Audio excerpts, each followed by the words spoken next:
اعوذ باللہ من الشیطان الرجیم بسم اللہ الرحمن الرحیم اولم یروا کیا انہوں نے نہیں دیکھا ان اللہ الذی کہ اللہ ہی کی وہ ذات ہے خلق السماوات والارض جس نے پیدا کیا آسمانوں کو اور زمین کو وَلَمْ يَعْيَ بِخَلْقِهِنَّ اور وہ ان کے پیدا کرنے سے تھکا نہیں بِقَادِرٍ وہ قادر ہے عَلَىٰ أَن يُحْيِيَ الْمَوْتَى اس بات پر کہ مردوں کو زندہ کرے بلا کیوں نہیں انہ علی کل شیء قدیر بے شک وہ ہر چیز پر قادر ہے۔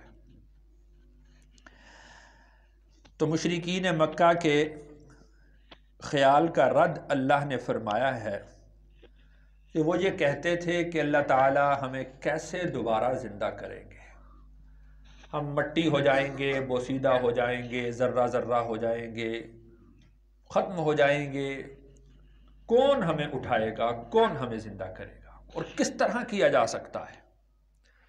تو اللہ تعالیٰ نے اس کا جواب ارشاد فرمایا کیا تم دیکھتے نہیں ہو کہ اللہ تعالیٰ نے زمین اور آسمان کو پیدا کیا ہے۔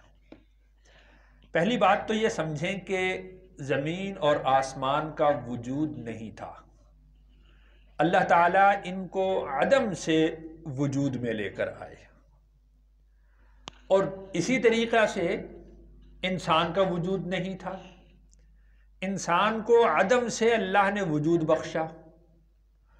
تو جب کسی چیز کا نمونہ نہیں تھا تو اللہ نے اس کو پیدا کر دیا ہے بقادر علی ان یحیی الموتى، تو وہ قادر ہے اس بات پر کہ وہ مردوں کو زندہ کر سکے۔ اب مردوں کو زندہ کرنا بنسبت آسان ہے اس کے کہ جب ایک چیز موجود نہ ہو اور اس کو پیدا کیا جائے۔ اب جب انسان موجود ہے، اس کا ڈھانچہ ہو گیا، اس کی شکل و صورت بن گئی، اس کو دوبارہ زندہ کرنا تو نسبتاً آسان ہے، اور پھر یہ اللہ کے لیے کچھ مشکل نہیں ہے۔ اللہ نے ارشاد فرمایا کہ خلق السماوات والارض ولم یعی بخلقہن، اللہ نے زمین اور آسمان کو پیدا کیا ہے اور وہ ان کے پیدا کرنے سے تھکا نہیں۔ اب زمین آپ دیکھ لیجئے کتنی بڑی ہے، کتنی وسیع ہے، اور اس کے کتنے حصے پر خشکی ہے اور کتنے حصے پر تری ہے، اور خشکی میں سے بھی کتنے حصے پر انسان آباد ہیں اور کتنے حصے پر انسان آباد نہیں ہے۔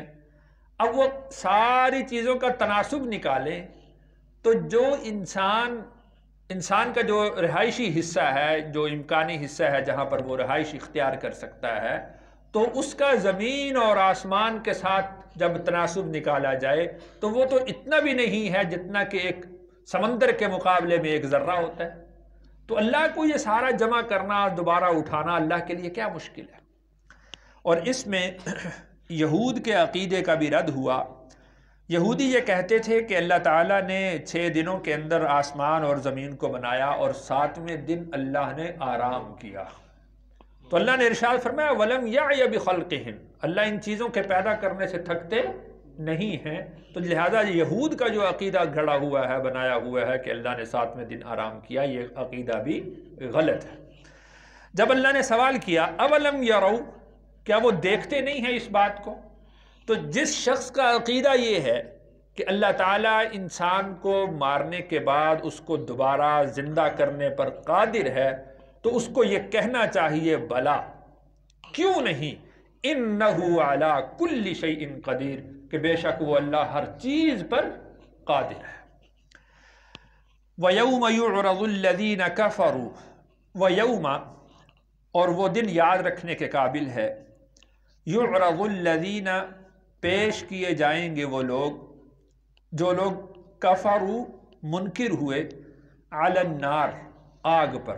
اس دن کو ذہن میں رکھو کہ جس دن منکر آگ پر پیش کیے جائیں گے، اللہ ارشاد فرمائیں گے کہ الیس ھذا بالحق، کیا یہ بات حق نہیں ہے؟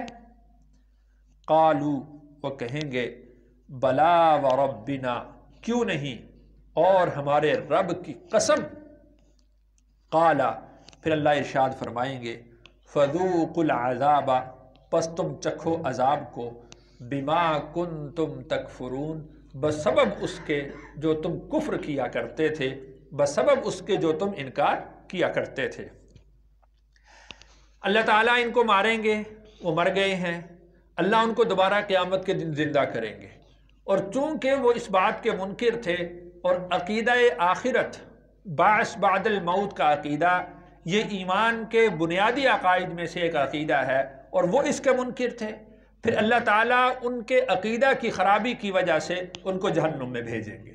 جب ان کو آگ پر پیش کیا جائے گا، پھر اللہ ان سے پوچھیں گے الیس ھذا بالحق، یہ ہے وہ آگ جو تمہیں بتلائی جاتی تھی اور تم اس کا انکار کرتے تھے، یہ ہے وہ سزا جو تمہیں بتلائی جاتی تھی اور تم اس کے منکر ہوتے تھے، اب بتلاؤ کیا یہ حق نہیں ہے، کیا یہ سچ نہیں ہے، اب تم اپنی آنکھوں سے اس کو دیکھ نہیں رہے؟ وہ کہیں گے قالوا بلا وربنا، وہ کہیں گے کیوں نہیں، جب اپنی آنکھوں سے دیکھ لیا ہے، مشاہدہ کر لیا ہے، اب وہ تسلیم کریں گے کہ بالکل جہنم تھی، آگ تھی، جہنم کی سزائیں تھیں، اور یہ سارا مرنے کے بعد دوبارہ جی اٹھنا تھا۔ وَرَبِّنَا، اور اب وہ کہیں گے کہ ہمارے رب کی قسم، جو کچھ اللہ نے بیان کیا تھا وہ سچ تھا۔ لیکن وہاں پر جو عقیدہ مشاہدے کا ہوگا تو وہ معتبر نہیں ہے، عقیدہ تو غائب کے ساتھ معتبر ہے۔ الذین یؤمنون بالغیب، جو غیب پر ایمان رکھتے ہیں، ہم نے جہنم نہیں دیکھی، ہم نے جنت نہیں دیکھی، محض اس بات پر کہ اللہ نے قرآن میں ارشاد فرما دیا ہے اور اللہ کے رسول صلی اللہ علیہ وسلم نے ہمیں بتلا دیا ہے، ہم اس پر ایمان لائے ہیں، یہ غیب کا عقیدہ ہے۔ وہ لوگ جہنم کو دیکھیں گے، پھر وہ اللہ کی قسم اٹھا کر اس بات کو تسلیم کریں گے، لیکن اس وقت قسم اٹھا کر بھی اس بات کو ماننا وہ کوئی فائدہ نہیں دے سکے گا۔ اللہ ارشاد فرمائیں گے فذوقوا العذاب، یہ آگ ہے، یہ اس کی سزا ہے، آج کے دن تم اس کا عذاب چکھو، بما کنتم تکفرون، بسبب اس کے کہ جو تم عقیدہ آخرت کا انکار کیا کرتے تھے، لہٰذا آج تم اس کی سزا چکھو۔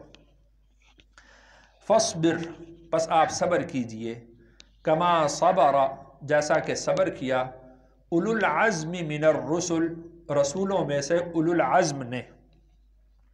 یہاں سے رسول اللہ صلی اللہ علیہ وسلم کو تسلی دی جا رہی ہے کہ جو منکرین ہیں ان کی گرفت ہوتی ہے، جو منکرین ہیں ان کو اللہ پکڑتے ہیں، جو منکرین ہیں اللہ ان کو سزا دیتے ہیں، لیکن ایک وقت معین پر، وقت مقررہ پر، اس سے پہلے اللہ تعالیٰ ان کو سزا نہیں دیتے، کچھ مہلت اللہ ان کو ضرور دیتے ہیں۔ تو آپ صبر کیجئے جیسا کہ صبر کیا اولو العزم، ہمت والے رسولوں نے۔ تو مفسرین کرام لکھتے ہیں کہ ہر رسول ہی اولو العزم ہے، ہر رسول ہی ایسا ہے کہ جس نے اللہ کے احکامات کی پوری پیروی کی ہے، ہر رسول ہی ایسا ہے کہ جس نے اللہ کے پیغام کو امت تک پورا پہنچایا ہے۔ لیکن ان میں سے 5 انبیاء علیہم السلام ایسے ہیں کہ جن کو ان اولو العزم رسولوں میں سے بھی فضیلت حاصل ہے۔ حضرت نوح علیہ السلام، حضرت ابراہیم علیہ السلام، حضرت موسیٰ علیہ السلام، حضرت عیسیٰ علیہ السلام، اور امام الانبیاء محمد الرسول اللہ صلی اللہ علیہ وسلم۔ یہ 5 انبیاء اولو العزم ہیں، رسولوں میں سے بھی اولو العزم ہیں، ان کی بدرجہ اعلیٰ ان کی فضیلت ثابت ہے۔ تو جس طرح باقی رسولوں نے صبر کیا ہے، آپ بھی صبر کیجئے۔ جس طرح ان کی جو انکار کرنے والی قومیں تھیں ان کی گرفت ہوئی، ان کی پکڑ ہوئی، آپ کی قوم میں سے بھی جو لوگ انکار کرنے والے ہیں ان کی گرفت ہوگی، ان کی پکڑ ہوگی۔ وَلَا تَسْتَعْجِلْ لَهُمْ، اور آپ ان کے لیے جلدی مت طلب کریں، یعنی جلدی ان کے لیے عذاب نہ مانگیں اللہ سے۔ اسی وجہ سے رسول اللہ صلی اللہ علیہ وسلم نے کبھی بھی ان کے لیے عذاب کی بد دعا نہیں کی کہ اللہ ان کو پر عذاب نازل فرما، یا ان کو غرق کر دے، یا ان پر آسمان کی بجلی گرا دے، یا زمین کو پھاڑ دے۔ کبھی رسول اللہ صلی اللہ علیہ وسلم نے بد دعا نہیں فرمائی، بلکہ آپ سنتے ہیں کہ رسول اللہ صلی اللہ علیہ وسلم نے تو طائف کے لوگوں کے لیے بھی دعا کی تھی۔